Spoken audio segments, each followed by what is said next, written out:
Good evening and welcome along to Monday night's episode of State of Scottish Football. Myself and Graeme looking back at a goal-crazy weekend of Scottish football. Graeme, there's definitely lots of goals to talk about this week on State of Scottish Football.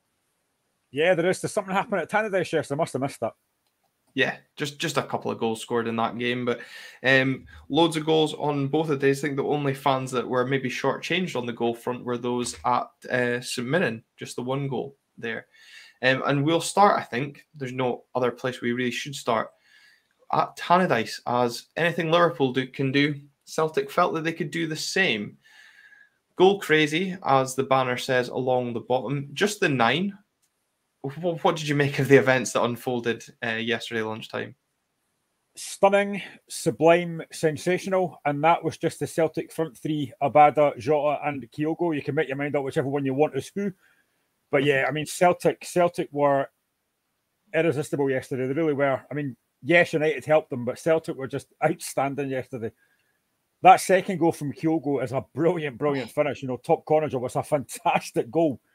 But all through the game, I've spoken about Kyogo before, his movement is incredible. He just finds that pocket of space. And even the first goal, he starts offside, gets himself back onside. And, you know, just Celtic were just outstanding last night. And I think as well, if you're a Celtic fan, and if you're obviously a Postecoglou as well, what must be pleasing is the fact that you've seen numerous times over the years that teams get 4-0 up at half-time and think, right, take the foot off the gas and just take the 4-0 win. Celtic didn't do that. You know, they kept going. They were rampant and kept going for more goals. And let's be honest, that could have been easily 10, 11, 12, whatever they wanted it to be. And actually, because I was bored earlier, I listened to Axom earlier, and Colin made a really good point, actually. Maybe the first time I've ever heard Colin making a good point. Sorry, Colin. But I'm sure he'll be delighted you said you only watched because you were bored. I know. But, I mean, he made a really good point about the fact that there was only like a minute added on after the... I mean, there was numerous subs, there was a lot of goals, and the fact that you only had on a minute, I'm not a fan of that either. I have to agree with Colin. I'm not a massive fan of that either. Yeah. So, yeah, I mean, Celtic could have gone even crazier yesterday, but they were brilliant. I mean, they were never tested defensively. A very, very comfortable day for Celtic, although Joe Hart did pick up an injury. But, I mean, Celtic were just outstanding like yesterday. They really were. And that, to be honest, has been coming from that Celtic team. And it wouldn't surprise me if they do that again this season, but they were just brilliant. Yeah, I know, and that's for me the thing that I thought when the full-time whistle went was we've been on this for this is 5th week now since the season started. We've been doing this show on a Monday, Graeme, and it's really felt like a matter of time before we were going to be coming on here on a Monday and saying it's not like we haven't said this was coming. You know, we've been waxing lyrical over the Celtic front three. Sean Ross, regular contributor to the Monday night show. So thanks for joining us despite the delay this evening, Sean. 7 goals from the front three. Just some yet more seriously impressive forward playing. I'm just disappointed that they didn't get the 10th. Then people would forget about that 9-0 that we suffered at Parkhead all those years ago. Yeah, and I did put in the group chat when it was 4-0 up, I said, this could be another Liverpool-Bournemouth game, and lo and behold, it was. It just had that look of it. And I think once they get the 5th goal after half-time, we're thinking, yeah, this could be in here. And they just didn't take the foot off the gas. You know, when Postecoglou first came in, the first thing he said was, you know, we keep going. And they did. And they were relentless yesterday, and United just couldn't live with them. But then there are not many teams in this league that could live with Celtic when they play like that. The movement, the pace, the passing, the touch, everything about them was just incredible. And Kyogo is just... We spoke about Jota being the best player in the Premiership. I mean, I think Kyogo's got to be up there. He's just outstanding. And for him to get a hat-trick and for Abada to get a hat-trick as well, it's a great day at the office for Celtic. And I do honestly think that they could do that again to a lot of other teams, especially at Celtic Park. But to go into that Rangers game now on the back of scoring 9 goals, the confidence is going to be absolutely flowing through that team. Isn't it just? And I was out for a walk. My dad was over visiting me this weekend before he heads back to Ukraine next week. So, I missed kind of the opening hour, and then we sat and watched the highlights on Sports Scene in sheer disbelief. But from a Dundee United point of view as well, they must be hugely disappointed at the way they ended that first half, because if they'd gone in 2-0 down, I'm not saying that the game was survivable. I'm not going to make a Stephen Thompson and say, was the tie over at that point? But it was certainly more within reach than it was, 4 minutes after the time was added on and you're going in 4-0 down. I would imagine that Jack Ross said to his team at half-time, right, look, we're 4-0 down, let's not make this any worse. Keep it tight and just try not to lose any more goals. And bang, bang, bang, bang, bang, it just happens again. And I think for me, the one thing that's unforgivable, I think a lot of the United players chucked it yesterday. And that is unacceptable. Yes, Celtic were excellent, but a lot of the United players gave up. And you look at the 9th goal for Starfelt, it's a free header for Starfelt. It's shocking defending. And a lot of those United players chucked it yesterday. And I think, had that been an isolated game, had United started the season well, and that was just just one of these horrific results, which, listen, it's a very rare occurrence, but if that's a one-off game and they lose 9 goals, you think, right, do you know what? Let it slide. It's a poor result. It's a poor performance, but move on. But it's not. It's been coming. And I think, I said this on one of the group chats yesterday as well. I think if you lose 9-0, you should offer your resignation. Now, that might seem harsh, but honestly, Jack Ross yesterday when he came out, I mean, what could they say? But he looked a broken man yesterday. I know he says that he can still turn it around. I don't think he can because those players look gone. Yeah, it could take a leaf out of Mark McGee's book and just say it was only 3 points. So I think for his sake and the Dundee United fans' sake, it's probably a good thing he didn't. And the point you make about the players chucking it is a really good point. Ryan Edwards coming out and saying that it's entirely the players' fault. The performances haven't been good enough, and it is the players who have to take responsibility, not the manager. When for the level of performance and whatnot around that, I guess then you do agree that the players do have to look at themselves just as much as the manager, because ultimately it is the manager that pays the price. We've got it in the banner there. Is Jack Ross's time up? I wonder if the Dundee United hierarchy are seriously considering his position this week. There was a poll on a Dundee United Twitter earlier that I saw, and it said, should Jack Ross stay or go? And it was 70% Jack Ross has to go. United fans don't want him there, and that's pretty obvious. And what makes it really mental is the fact that a few weeks ago we were coming on the show talking about a fantastic result against AZ Alkmaar at Tannadice where they were brilliant. Yeah. And then after that 7-0 defeat, it's just been completely downhill.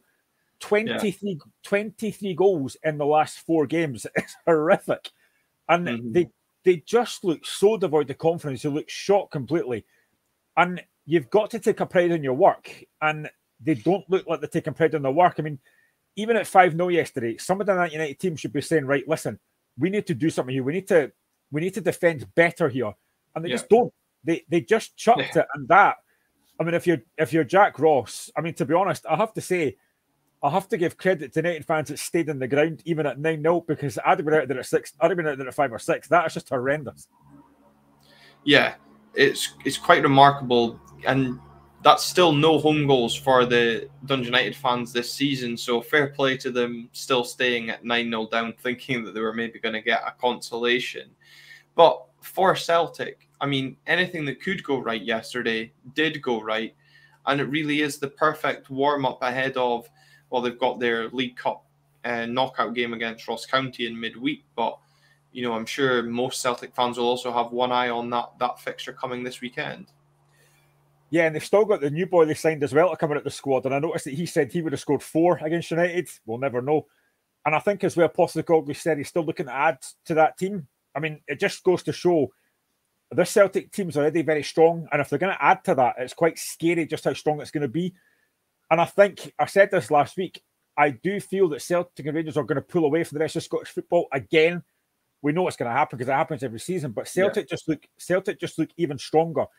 And that result yesterday is going to think, a lot of Scottish teams are now going to think, I don't really want to play Celtic just now. I mean, they just look frightening. And Kyogo is in fine form. Jota and Abad are in great form. I think Matt O'Reilly again has been outstanding. Callum McGregor. They just look through that whole team and they just look so good. And it is a worry. And listen, I don't think they'll beat Rangers 9-0, but I think looking at that on Saturday, being at Celtic Park, the massive crowd at Celtic Park, if Celtic get that first goal, I genuinely think Celtic could go and score maybe 3 or 4 again. I suppose as well that the big positive for Celtic in not only equaling their record away win is the fact that they got the opportunity to rest so many key players. Kyogo gets taken off after the Jota got taken off after the hour mark, but Kyogo gets rested, and you get some of these fringe players, the likes of David Turnbull. They got the opportunity to get much needed minutes into their legs. And you think about this when we've got the first opportunity for many teams to have 3 games inside 7 days coming up this week with the League Cup fixtures. But for the likes of Celtic, who will likely use squad rotation during the Champions League fixtures in a couple of weeks' time, it was a real bonus for Ange to be able to rotate his squad as much as he could and as early as he could on Sunday. Yeah, and you mentioned him there as well, David Turnbull, the forgotten man. Every time he comes into that Celtic team, he looks like he's going to offer something. And again, he makes the 9th with that corner kick. So yeah, I mean, he'll be looking to try and get into that squad, but at the moment, it's very difficult to break into that Celtic side. And yeah, I mean, being able to rest players is massive going into that massive game on Saturday. And I think everyone knows the Celtic and Rangers games are going to be probably the defining games this season, because I can't see anyone else taking points. Obviously, Hibs took points off Rangers last week, but I just don't see who's going to stop Celtic just now.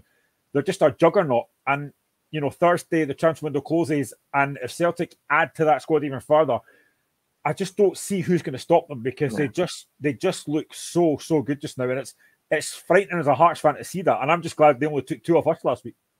Yeah, and likewise myself as well. And Christy in the comments saying Hitate is another level. A really impressive return to the side for the Japanese international. But I wonder if any of the Celtic fans that are maybe tuning in can answer me why he insists on wearing a mouthguard during the games. I've always wondered it. It just baffles me. He's not playing rugby. I want to know the answer. So if anyone tunes in and knows the answer, please chuck it in the comments so I can find out when my mind can rest at ease. We'll move on from Celtic's fine showing to Ibrox, keep the other half of Glasgow happy by putting them in next, as Rangers swept aside Ross County 4-0.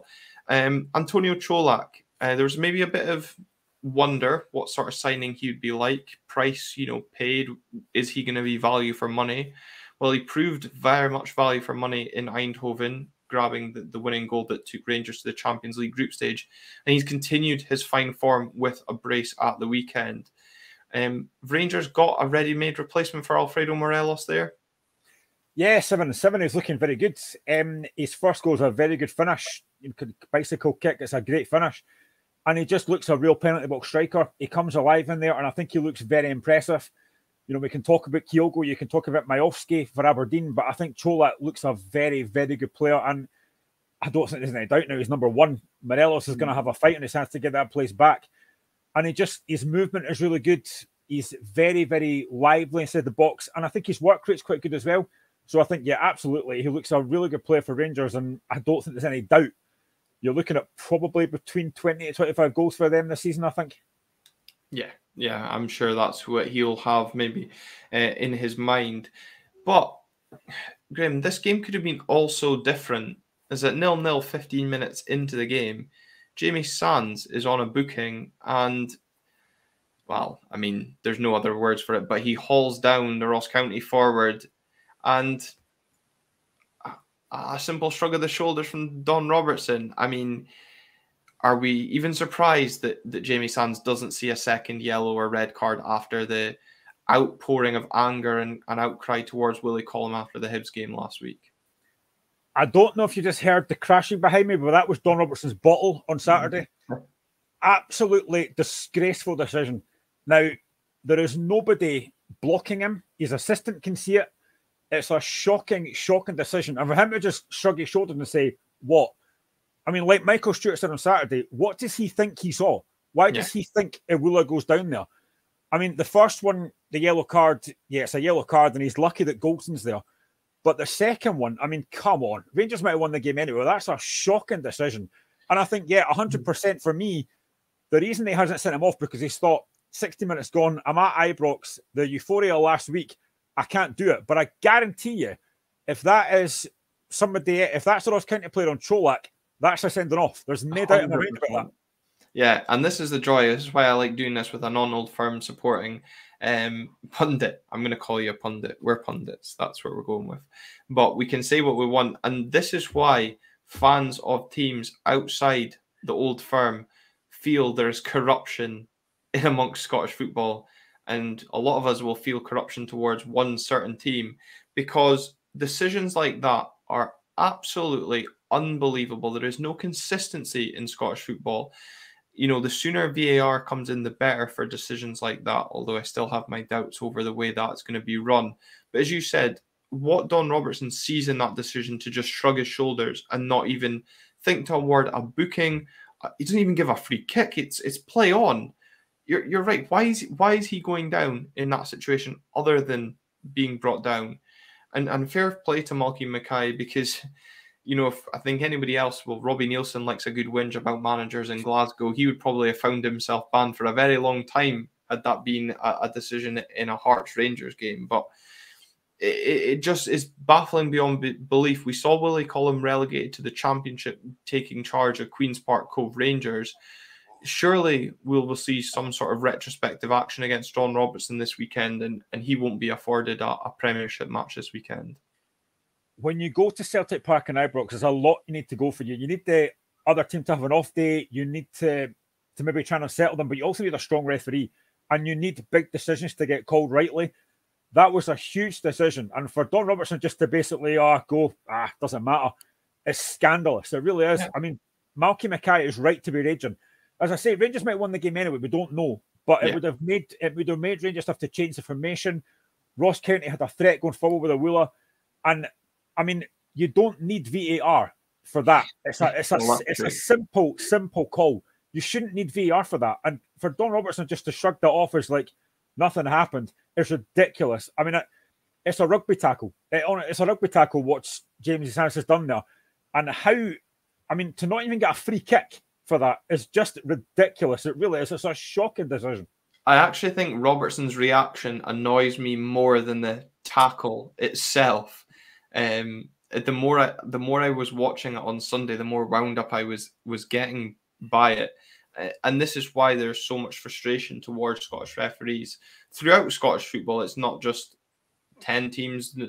You just look at the outcry the Rangers fans had on the decisions last week. And, you know, we were on here saying that Lundstrom, was a yellow card last week. That wasn't a red card. So I do feel we do give a very fair opinion on our views on every incident. We don't, show any disrespect or bias towards certain teams. But it's when you see decisions like that, you can understand why there is so much frustration throughout Scottish football towards the standard of officiating. I mean, I don't know. I would assume there's somebody from the referee's fraternity watching that game. And I would love, when he asked Don Robertson, what did you see there? I would love to get the reaction for that because I do not know what he can think. I mean, why does he think a wheeler goes down? Do they think he's just fallen over his own feet? Why does he give that? I mean, it's not difficult. He's got a really decent view of that. And you're right. I'll be honest. When I saw the reaction of Don Robertson basically just shrug his shoulders, he's like, what is that about? I mean, it's a shocking call. I'm sick of speaking about inconsistent referees, but again, we'll always highlight it on the show, and it's just a ludicrous decision. And, Malky Mackay is 100% right. And yeah, if he comes out and says anything, he'll get banned. But you've got to call that out because it's a shocking decision. And James Sands and Van Bronckhorst have got away with that. Yeah. And, we said last week as well how important it was Ross County getting that first win of the season ahead of this trip to Ibrox, well, even first points on the board as well, because it's going to be difficult going to Ibrox and trying to get anything for the game, let alone when the referee's not even playing for your side. So, it's hard enough playing against 11 men at Ibrox, let alone 12 most of the time. But I suppose taking the Jamie Sands, Don Robertson incident aside, Giovanni Van Bronckhorst has got to be delighted with the way his team performed on the back of the high of qualifying for the group stages in the Champions League. Yeah, and after they got the first goal, they were very comfortable. But, I mean, there's no doubt that decision changes a lot of that. Yeah. But, yeah, I mean, Rangers were very, very good after that. They dominated the game, and Ross County couldn't really get near them. And it was important, I think, that Rangers did get a win after that European game, the euphoria of that, and especially going into the Celtic game. They had to win that game, having dropped those points against Hibs. So it was huge. But I mean, Antonio Colak just looks like a real steal for Rangers, and I think he'll be a massive player against Celtic. Mm-hmm.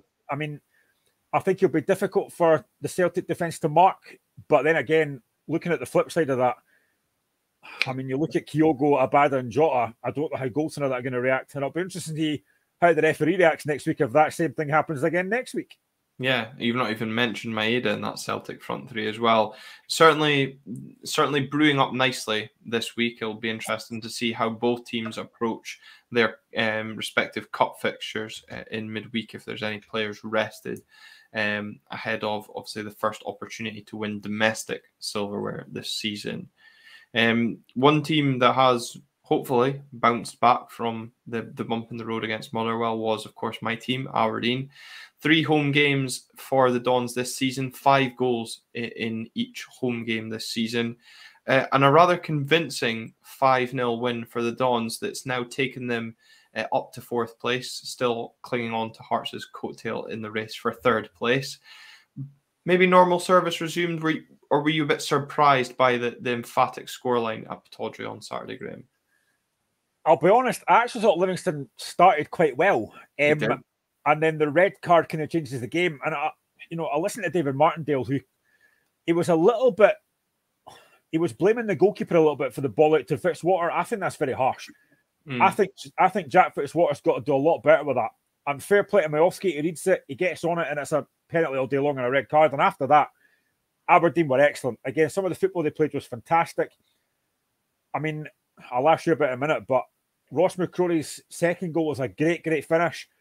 And I have to say as well, and I mentioned this on another podcast to David Smith, I thought it was a touch of class, Majowski giving Bezijun that penalty. Now, what it shows to me is that Majowski is very much a team player, because obviously if he scores a penalty, he's got a second goal, but he would have had a hat-trick.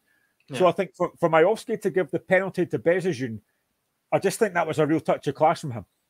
Yeah, 100%. Just the reason for the delay was because I was recording my own podcast earlier, and that was something that we were speaking about, was the kind of selflessness that's going through the squad just now, and the kind of team spirit and unity. And I think you're right about the first penalty that we got was, I think it's really harsh blaming Shamal George for the ball out. I think Jack Fitzwater's got to take a lot of responsibility. It's also a really poor first touch, but you also have to praise the press that Aberdeen did. Look, I was very, praising in the way Livingston approached the game. That's 3 home games we've had this season, and every visiting side has dominated the opening 15 minutes of the game, which is really concerning from an Aberdeen point of view.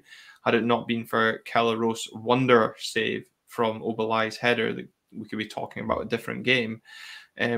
But the game changes on that penalty and red card. And there was a lot of talk as well about whether the red card's the right decision in that scenario. The whole double jeopardy rule. Did you feel the red was the right decision? Yeah, I think it was. And if only Don Robertson had that game, I might not get sent off. You never know. Yeah. But no, I mean, I think it was a red card. You have to give it for that. It was professional. There wasn't a lot he could do, but you're right. The first touch lets him down. I think he could do a lot of things with that, open his body up, just clear the ball, give it back to the keeper. He could do anything, but not that. But you have to credit Majowski for the press. It's a really good press. And after that, I do think Aberdeen were excellent. I thought it was great for Ryan Duncan to score his first goal, although there's nobody that's a shot, that's a cross. 100%. But he'll take the credit. 18-year-old first goal. It's a great goal. And as I say, Ross McCrory, I think he's very underrated. I think for me, he is a much better midfielder than he is a defender. Yeah. But it's a great finish. Slices across it. Excellent goal. And again, it's good to see Bezijun getting the goal as well. And I think Aberdeen have a lot of good options just now. I know there's about 3 days left of the window. So whether Goodwin strengthens even more, I don't know. But Aberdeen, they do look very good just now. I know they had the bump in the road, as you said, against Motherwell, but they are looking a very, very good side just now. And I think that's 5-5 for Majowski, who, I mean, I don't know who you would liken him to in the previous Aberdeen years, but he's looking a very, very shrewd bit of business for Goodwin. Oh, yeah. I mean, he's got I don't know. It's difficult because some people might want to liken him to Adam Rooney in terms of his finishing. But again, Rooney was more of a poacher. Majowski's running off of the shoulder of the last defender is just a joy to watch. And you just need to look at the fourth goal, I think it was, that we scored for that sort of play. I mean, a wonderful ball through from Johnny Hayes, but it's that running in off defenders and then finishing into the opposite bottom corner. It's just, honestly, I could speak about Bojan Majowski all day, but of course we've got to speak about other things as well. From a Livingston point of view, 2 penalties conceded in the game. It's 3 penalties now in 2 games, although this week I think Livingston fans can't complain at all around the penalty decisions. I guess, last week I said, Livingston would have been happy with the start overall for the season that they've had, getting points on the board, but maybe a bit of concern from Livingston fans at the way the team just kind of capitulated in that second half at Pittodrie on Saturday. Yeah, I think so. And again, we speak about this as well, that sometimes it can be hard against 10 men, but, Livingston didn't help themselves, but, they were different at penalties. There's no doubt about that. And I think it might be a slight concern, the lack of discipline at times from Martindale's side. But I think Livingston are going to be fine. I think what would be impressive for me for an Aberdeen fan, they've managed to keep Joe Nubley relatively quiet in that game. Yeah. And that's been a very hard job to do so far. So I think Livingston will be okay, but it will be a bit of a concern that, they have leaked quite a few goals on Saturday. But, Martindale will get back to the training ground and they play Hearts next week at the Tony Macaroni, which does slightly concern me. But Livingston will be fine this season. And I think, Jack Fitzwater will be a miss. But I just think, I've said this before, when Thursday closes, when that window closes, it's so important that they keep Joel Nubley. Now, there has been talk, I've seen on Twitter and I've seen on one of the Hearts websites as well, that Hearts should be looking at Joel Nubley. Yeah. I don't know if we'd get him, but it's imperative that they keep Nubley at the club. You say imperative that they keep Nubley at the club. Do you feel that, that's 2 games now without a goal? Nubley's been kept quiet by both Motherwell and Aberdeen in the respective games. Bruce Anderson struggling for a bit of fitness after his injury at the back end of last season. Do you feel maybe Livingston do need to dip into that transfer window at all and look to strengthen, despite what you say about probably over the course of the season they should be fine? Yeah, 100%. I think they have to. Whether they keep Nubley or not, I think they need maybe another couple of players. I don't know who they'll go out and get. I wouldn't have thought Livingston's budget's going to be that massive.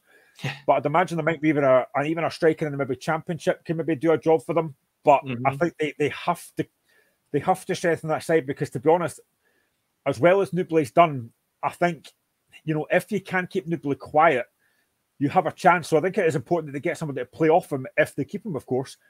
And, once Bruce Anderson comes back, then yeah. But I think they do need to strengthen that window. And I think only 3 days to go. It's not a lot of time, but I imagine that Martindale has somebody in mind to bring in. Yeah. And I suppose, they've got the Cup this midweek as well. So a chance to bounce back from the disappointment ahead of the visit of Hearts this weekend. And it is Tynecastle where we will go next. The second of the games that took place on Sunday as Hearts recovered from their European heartache. Well, you've still got group stage football to look forward to. I don't think you're too heartbroken over Thursday in the grand scheme of things, but there was no European hangover as Hearts came from behind to beat St Johnstone 3-2 in yet another high-scoring game, Graeme. Again, how important for you is this result given the way that Thursday night went? Huge. Absolutely huge. And especially with Aberdeen's result on Saturday, we had to win that game. And I think, to get off to such a poor start and, Craig Gordon making an uncharacteristic mistake, and fair play to Graham Carey, it's a great finish. And I did wonder after that, I mean, to be honest, I did put on Twitter that this was a game that worried me because of Thursday night. The first half on Thursday, I thought Hearts were brilliant. They really were. But they just couldn't get that goal. Once George Grant gets sent off, the game's done. Yeah. But I was worried about this game because St Johnstone haven't had a great season, but this was the type of game that we could have faltered in. So I was delighted that we managed to get back in the game. Kyle Ribble's first goal of the season, and then Liam Boyce, who hasn't been great recently, and I was delighted that he got a goal because he could have had a hat-trick on Thursday. And then ironically, both Rowells and Boyce go off injured, which is a big concern. Yeah. And then I thought at that stage, at 2-1 up, I thought, right, we'll go win the game now. We'll go and score 3 or 4 because St Johnstone don't score a lot of goals. And then once Considine gets equaliser, I think we're going to throw this away. This is going to be a 3-2 win for them. So once Barry Mackay, gets the penalty, and again, something I mentioned on Twitter as well, there's a lot of times as a fan where you see a player come up and take a penalty and think he's going to miss. I don't get that with Shankland. I thought this is a goal. This boy's clinical. This is a goal. And it's 4-7 now for Shankland. And I know you've wound me up on group chats before about Shankland isn't that great. I love the guy. I think he's the guy we've missed. So I think that is a huge, huge victory. But now we need to go and strengthen, because it's looking like, I heard a rumour earlier that Boyce might be out between 9 to 12 weeks. Okay. We need to strengthen further. We had to get a striker in anyway, but now that Boyce might be out, we need to get 2 more strikers in, plus another defender and maybe another white player. We've got a midfielder in from Germany, Orestes Kizimortoglu. I might have got that totally wrong. I was just saying, I'm glad you went for the pronunciation, not me. I'm just going to call him Keel.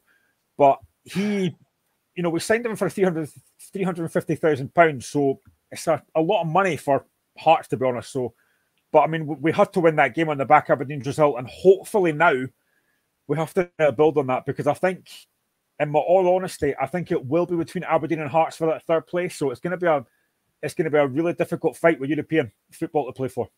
Yeah, and I also think it will be interesting because, psychologically, maybe on the back of the so-called European hangover that teams tend to suffer, I think mentally that's also a huge 3 points for Hearts to bounce back from, as I said, the disappointment of not making the Europa League group stages, but still to play that Thursday night and go on and get 3 points in what was maybe a more difficult game than regular punters might have expected. But on the injuries to Boyce and Rose, how badly will Hearts miss them? Do you know, it's funny because I still see a lot of Hearts fans that aren't convinced with Liam Boyce, and on Thursday he has probably 2 very good chances to score and he doesn't take them. Yeah, and a lot of Hearts fans are not happy with the fact that he doesn't really finish that well. So I was quite pleased that he scored on Saturday or yesterday, but he's a massive miss because he can play number 10 with Shankland up front. So he's a huge miss. He's got that presence of mind. He's good on the ball. He can thread passes through. So it is a huge miss. And for me, I think Kai Rowles has been will be a massive miss because he's really impressed me so far. I think once John Souttar left, I did worry about who we were going to get in. I think Rowles has been outstanding so far. Not put a foot wrong, and it's disappointing that he went down yesterday after he scored. And obviously we're without Craig Halkett as well, so it's a huge miss. But the one thing I would say is, and I think Dave knows this more than me because he's watched him more than I have, I thought Lewis Nielsen was brilliant yesterday. He stepped in his first game. I thought he was outstanding yesterday. So he looks like he's going to make the step up. And I would rather have Lewis Nielsen than Toby Sibbick any day of the week. I wondered if you were going to get some Tony Sibbick slander in there as well.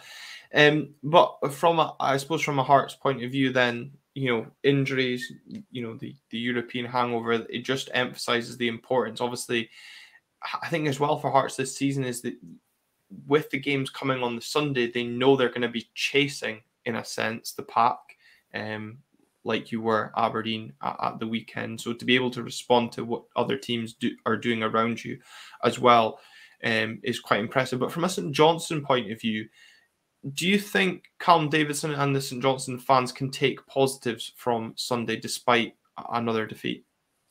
I think they can. I thought they played well in patches. I think once they got back to 2-2, I think they probably thought they could win the game. And to be honest, I did as well. Yeah. And then, I mean, to be fair to Callum Davidson, he didn't shirk the fact that they defended very poorly for the 3rd goal. Yeah. It's just they had the throw in. And it's they give the ball away and Craig Gordon just launches the ball along to Barry Mackay and, Liam Gordon takes them out. It's pure defending. And Callum Davidson did mention that. They have to be more disciplined than that. But I think they can take positives. In fact, they've gone to Tynecastle. They've competed really well. They've scored 2 goals. And, I mean, they could have taken something from the game. So they've got to take heart from that. Yeah. But my main probably concern again for St Johnstone is they've not scored a goal from a striker. They've scored from Graham Kerr and Andy Considine. So that's got to be a bit of a worry. Stevie May didn't score. Jamie Murphy, again, didn't score. So I think he has to go out in the window and sign probably at least a couple of strikers because that, for me, is still their massive downfall. And I suppose, though, they've scored 2 goals. I think it was last week I said they'd only had 6 shots on target the entire season so far. So they were obviously showing a bit more attacking intent than they have done previously. But it doesn't matter if you show a bit more intent. What matters is putting points on the board, and they've failed to do that once again. So, really, they've got a free week this week, obviously on the back of their failure to progress. So they've got time to build for next week's game. And I just wonder if Callum Davidson will take the fact that they did manage to get 2 goals at Tynecastle, which is a difficult venue to go. They can work on something ahead of next week's game. Yeah, definitely have to. I thought they did show a lot of good signs yesterday. And I mean, yeah, Hearts was the European game on Thursday. And we made 6 changes as well, which probably didn't help the flow of the game. But I thought St Johnstone and spells yesterday were very, very good. And I think if you're Davidson, you've got to take heart from that. But now you have to try and build on that for next week. You've got to put all the good things you did into next week. And, a little bit of concentration at the back as well, because they can't concede the goals they conceded yesterday. I mean, the second goal especially, Kai Rillis is a free header. He just attacks it, and no St Johnstone player attacks it. So they've got to sort it out defensively. But I've said this before, and I'll say it again. I do still think St Johnstone get a relegation battle this season, because I just don't think they've got enough going forward to cause problems. Yeah, no, I would agree on that as well. And I suppose that's quite fitting, taking us to the next game is a team that's managed to get themselves just a little bit away from the relegation worries that we were speaking about last week. Is Derek McInnes's Kilmarnock side, as they earned their first win on their return to the top flight with, again, another comeback victory over Motherwell, a really impressive 2-1 home victory for Kilmarnock. Were you surprised at that result of the weekend, Graeme? Yes, because I thought Motherwell would go there and win quite comfortably. But I have to say, I thought Kilmarnock were excellent. They deserved to win the game, and they could have won back by more goals, to be honest. I think they were unfortunate to lose the first goal to Van Veen, but it's a great finish. And after that, I thought, right, this will be a run-of-the-mill game. Probably 2 or 3 to Motherwell. But after that, Kilmarnock absolutely pummeled them. They just couldn't get the ball in the net. So Daniel Armstrong's first goal of the season, a really good finish. And then if you're Stevie Hamill, and I think he did say it as well, the second goal is awful defending. It's a deep free kick, and Ash Taylor comes into the back post unmarked. The guy's over 6 foot. He's got a free header, and he's not going to miss that. It's shocking defending. But it was deserved. I thought Kilmarnock were excellent. And it was, like you said, it was our needed win. They hadn't won yet this season. I know that Derek McInnes has said before there has been signs that Kilmarnock were getting a bit better. I hadn't really seen that, to be honest. But Saturday, they were very good, and they should have won by 4 or 5.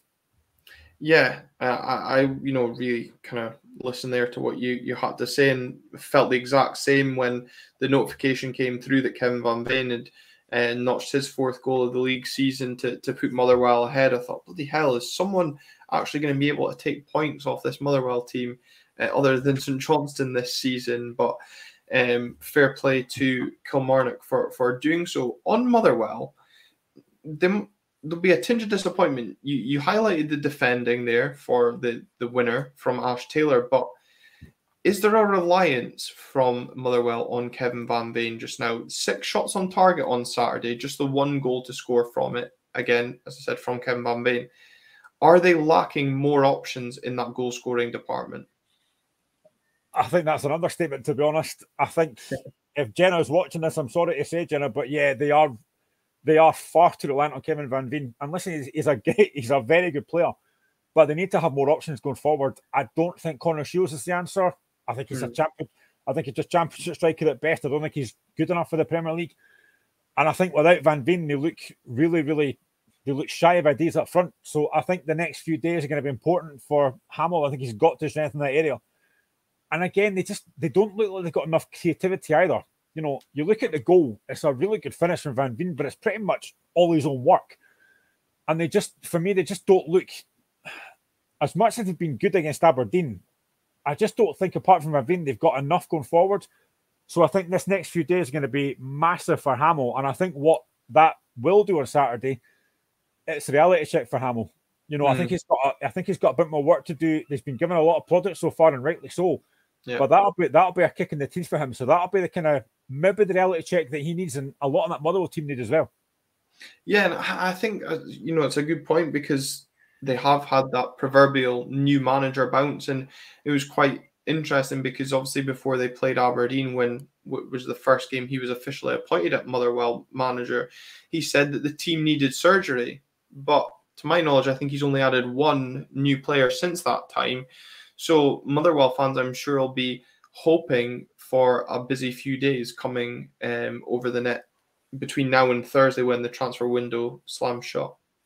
Yeah, definitely. And that's the thing, it doesn't give you a lot of time, only 3 days. And if teams know you're desperate to sign them, they'll just put the prices up. So it's a difficult time. And this was my worry when Hamill got the job is, does he know the transfer market well enough? He's a good coach, but he's never managed before. So he's very inexperienced in that way. So, has he got the contacts to bring people in? So this next few days are going to be very important because if they don't strengthen that forward area and say they lost Van Veen to injury, I think they could really struggle. Yeah, exactly, especially with that heavy reliance. But on the other hand, when you're Derek McInnes, who's in the press today saying he is working around the clock to bring in another striker, he must be pulling his hair out about what's going wrong with their front partnership because both Ollie Shaw and Kyle Lafferty are struggling for goals and also struggling to form a decent partnership. And with Ash Taylor now your top goal scorer on 2, you cannot rely on him to keep you up this season. This might sound harsh, but I think Lafferty's been awful so far for Kilmarnock. Yeah. I don't think he's looked at Kyle Lafferty that we know that he's capable of. And he misses 2 absolute sitters on Saturday that you just expect him to score. He slices them both.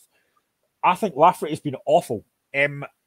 Again, I think Ollie Shaw is a decent player, but again, I think he looks like a championship striker. I really do. And I think, listen, Derek McInnes does have the contacts to go and sign strikers. Who he brings in, I don't know. But I just think for me, Kyle Lafferty, he might well come good because he is a decent player. But I think so far, he's looked very, very poor. Yeah, and I suppose that will be, if you're a Kilmarnock fan tuning into tonight's show, you will be really wanting a striker signed between now and Thursday, won't you? 100%. I think they have to. And I think you're right about the partnership between Shaw and Lafferty. It hasn't worked. I think they kind of make similar runs. They don't look like they talk to each other. And if you're a partnership, you have to do that. And Kyle Lafferty is experienced enough to say, right, Ollie, you go there, you go here. And I just don't get that. And Lafferty, whenever the ball doesn't fall to him, looks very frustrated. So I think McInnes, rightly so, has to bring at least one striker in. And he's got to hope at some point that those two get a partnership go because right now they just don't look good enough. Yeah. But ultimately, the result has taken Motherwell from 11th up to 9th, given them some points on the board, given them, all importantly, a bit of a 3-point cushion to Dundee United, who currently occupy the bottom spot. But we're going to head over to Paisley, where, quite remarkably, I think after their 4-1 mauling at Tawdry from Aberdeen, St Mirren have really kind of turned their season around. 3 wins out of 3 clean sheets, sitting rosy there in 6th place on 9 points already. What pressure was Stephen Robinson under a few weeks ago? I know, it's easy, isn't it? What do we know? No, it's been excellent. 3 wins in a row, 3 clean sheets, which will be really pleasing. And to be honest, again, they should have won that game by more. They had plenty of chances to absolutely bury Hibs. And, getting that goal after 6 minutes, again, it's a really good move and a good finish. Eamon Brophy could have scored another couple. I think St Mirren were excellent. They looked very, very good. And, everything's looking rose in the garden now. And after such a poor Premier Sports Cup campaign and such a really poor start to the season, since they lost to Aberdeen, they look a different team. And I thought they were excellent on Saturday. And again, they should have won by more, but I thought they were very, very impressive. Yeah, and when I was on doing my own podcast last week for the game against Livingston, Ewan Rankin from the Talk Livi podcast made a really good point in relation to those comments that Stephen Robinson came in for a lot of flack in about the kind of the setup of the League Cup group stages. And he said, for a team like Livingston, and probably it falls to St Mirren as well, these games in the Premier Sports Cup, they are favourites. They're expected to dominate the ball, whereas when they go into Premiership football, both Livingston and St Mirren probably not always going to be favourites and probably going to spend a lot of time without the ball. And maybe Stephen Robinson did kind of feel the flack and the backlash from those comments, but certainly from the way they performed in that game at Tawdry, they've really responded to whatever Stephen Robinson said to the players. They've obviously bought into it, and yeah, as I said, sitting pretty in sixth place just now. They'll have ambitions of staying inside that top six come May. But you speak at the early stages about giving yourself a platform to build for the rest of the season, and that's what they're doing right now with this current run of form. They are, and I think that result and performance at Pittodrie, yes, okay, Declan Gallagher sent it off. It just tells a bit of a wake-up call for Robinson. He thought, right, I need to try and change a few things here. And he has done. You know, and I think he'd be delighted the fact, yes, they've won 3 games, but the fact they've kept 3 clean sheets will be huge. I mean, listen, they should have conceded on Saturday because Lee misses an absolute sitter for Hibs. But he doesn't score it, and St Mirren managed to keep the clean sheet. And he's now looking like a really good appointment, where before I wasn't entirely sure. Yeah. But they should have had more goals on Saturday, but he's looking like he's got a bit of a settled team now. They look like they know what they're doing, and it's been a great last few games, and I think they've now got to build on that. And there's no reason that, I can't believe I'm saying this after 5 games, but there's no reason St Mirren couldn't be looking for at least a top 6 place, because at the moment they're kind of one of the form teams in the league just now. Yeah, exactly. Well, you say they're one of the form teams in the league. You just look at the last 3 games and they're sitting second in that form table, sitting behind Celtic on goals scored, although I don't think that's anything disgraceful given what we saw at the weekend. But for Hibs, as the banner says on screen, how long before questions are asked of Lee Johnston's future, especially when you saw the video that started circulating on social media at the weekend of him responding to, I don't know who it was that shouted from the stand about his squad and his response to that kind of outburst or question, if you want. Is there already pressure on Lee Johnston? To be honest, I thought that was Craig Leach shouting that for the stand. Lee, your team's absolute brutal. But to be fair, Lee Johnston did say, you're right, pal, we are. I mean, that just sums it up. They are really, really poor. I mean, I do still think Hibs will have a decent season, but right now, they just look so poor. I mean, again, Lee misses an absolute sitter. He should score. Mm-hmm. Martin Boyle, he doesn't really have a lot of chances. I just think they look so poor in front of goal. They don't have without Kevin Nisbet, they don't really have a natural finisher. Again, I think Christian Doidge didn't have a lot of chances on Saturday, but they just look devoid of ideas in front of goal. They're not scoring a lot of goals, and they've only won 1 game this season, and that was the very first game against St Johnstone in the last minute. They've obviously got the last minute goals to get draws, although they look like wins when this fans celebrate like that. But, I mean, they just look so short of ideas. And again, I'm sorry to say it, but Ryan Porch is dealing me. Yeah. Why people think that boy's a good defender baffles me. He is awful. And again, he had an attempt to try and con the referee, give him a free kick on Saturday. Grow up, Porteous. You ain't that good, mate. Yeah. Honestly, Hibs just look very, very poor. And, you know, for Lee Johnston to kind of laugh off and say, yeah, we were brutal, it kind of sums up Hibs just now. I don't think it's under pressure just now because it is a bit early in the season. But if they keep continuing like they are, he will be under massive pressure. There was a whole kind of furore about Martin Boyle coming back. Apart from that goal against Hearts, he's not done that much.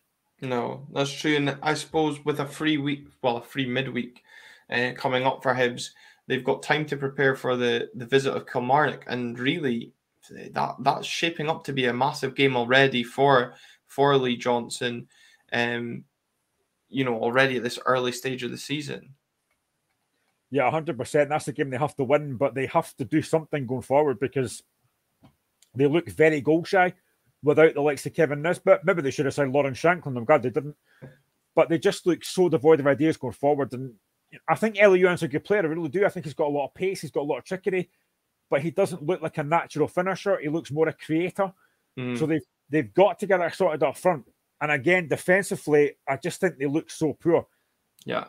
There was a couple of times on Saturday, just a ball over the top, caught them flat-footed, and St Mirren were in and should have done better. So I think Lee Johnston's got a lot of work on his hands. And again, I was watching something earlier on Twitter, actually, about the amount of signings that teams have made so far this season. I think Hibs have signed 13 players. And at the moment, I could probably count on one hand the amount of them have actually worked so far. Mm-hmm. Yeah, it's concerning times if you're a Hibs fan, although I'm sure you're not too concerned and you're going to be reveling in the misery of your city rivals. And St Mirren fans will be wondering what they were complaining about 3 weeks ago. that is the State of Scottish Football roundup of the weekend's action. Graeme, we've still got a few minutes in the hour of the episode. We're 48 hours away from the transfer window closing, or maybe actually 72. I keep forgetting what day it is. What team after the weekend's action do you feel needs to do the most work between now and the transfer window closing? Dundee United. But I don't even know where you start with that. I mean, they just look so poor all over the pitch. They're not defending well enough. They're not scoring enough goals. They look. I mean, I think Dylan Levitt's a good player. Ian Harkes is a good player, but apart from that, there's not much else in that midfield. And I think United, on the back of that, I mean, not just on the back of that hiding yesterday, but the last few games, I think Jack Ross has got a lot of work to do. Now, to be honest, I expected Tony Ashgard this morning to say, right, you're out the door. But then you don't give a lot of options for anyone else to come in. So I think United have got a lot of work to do. I think Motherwell have got a lot of work to do. I think Hibs have signed 13 players, but I think they could maybe do with a couple more. I think there are teams in there that really need something. But United, for me at the moment, look the most that needs something to happen very, very shortly. I suppose the biggest problem for Dundee United is the pressure that Jack Ross has found himself under now. You know, if they were to get rid of him before Thursday, they're not, obviously, as you say, not giving a new man loads of time. And the problem then around that is any new manager coming in is immediately got between now and January to work with what is there. So they've kind of left themselves in a bit of a sticky situation on what they do on Jack Ross's future.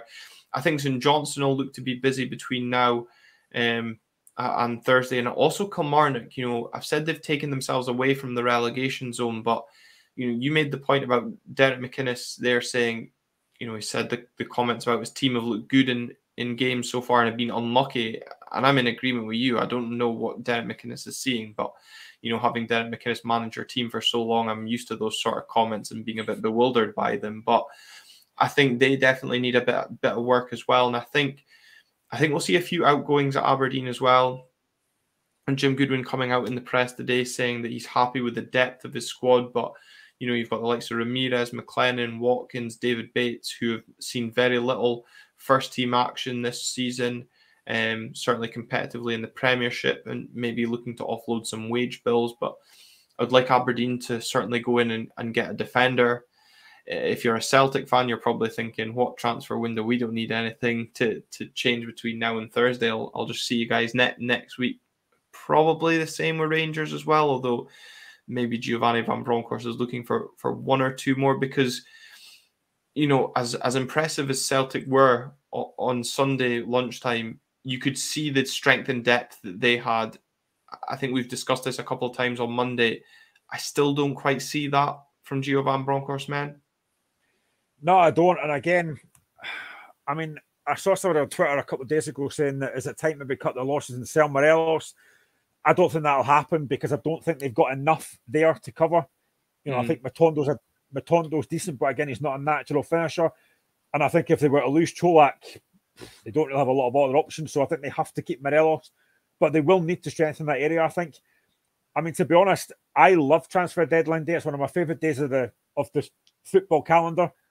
I love watching Sky Sports News and watching all the signings getting made, although there is nothing worse than when you look forward to all day, you're looking at your phone constantly, and then at 6 o'clock, you're told your club's closed for business and you're gutted that you've done nothing. So I think I'm looking forward to what's going to happen on Thursday. It'll be a busy day for a lot of teams. And yeah, I think Rangers will look to do business. And I think going into that game on Saturday against Celtic, I think they probably will look to strengthen a bit more. But that Celtic team, as you said, the strength and depth they've got is unbelievable. And I mean, everyone's looking forward to that Celtic Rangers game. Even as a neutral, you know, you're looking to see what's going to happen in that game. You're looking to see about 10 sending off, a punch up and everything, just as a Hearts fan, just to make it interesting. You never know. Don Robertson's referee, you might get that. But it's a massive game to look forward to. And I think, for me, looking at that team right now, I think Celtic look the stronger team. Rangers at the moment, I mean, even looking at Rangers on Saturday, you're looking at the fourth goal, Stephen Davis. I mean, that guy is a very, very good footballer. But you're thinking, have they got somebody better to replace him? Somebody younger? So I think they will need to strengthen that area. But I think both teams at the moment, I mean, they do look like they could pull away at any time. And I think you're right about St Johnstone. They have to strengthen. Kilmarnock, there's a number of teams that need to strengthen. Hearts are going to have to strengthen with the injuries that we look like we've got just now. Mm-hmm. So there is a lot of work to be done, and I just can't wait to see who's going to do what. And by Friday, when the State of Scott football's on, it'll be interesting to see who's done what. Yeah, no, absolutely. There's lots to look forward to over the course of this week. We've got Premier Sports Cup action coming up in midweek. Both Tuesday and Wednesday night teams are in action.